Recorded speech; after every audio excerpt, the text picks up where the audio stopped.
Rapat pleno pengundian nomor urut paslon berlangsung di Gedung KPU Senin 23 September 2024. Dipimpin langsung Ketua KPU Kota Palembang dan dihadiri ketiga paslon, PJ Wali Kota, unsur Forkopimda dan pihak terkait lainnya.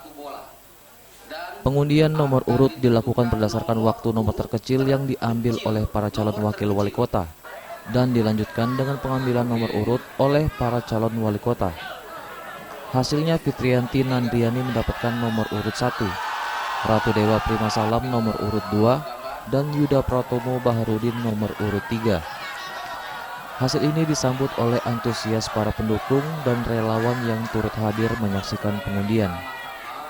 Deklarasi pemilihan tahun 2024 calon wali kota dan wakil wali kota Palembang tahun 2024. Ikuti saya.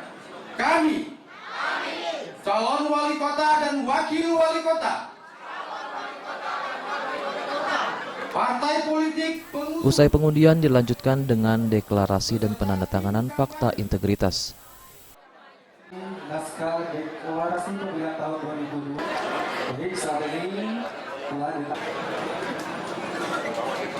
kami persilakan selanjutnya kepada Bapak dan Ibu sekalian untuk dapat Eza PM, Sriwijaya TV.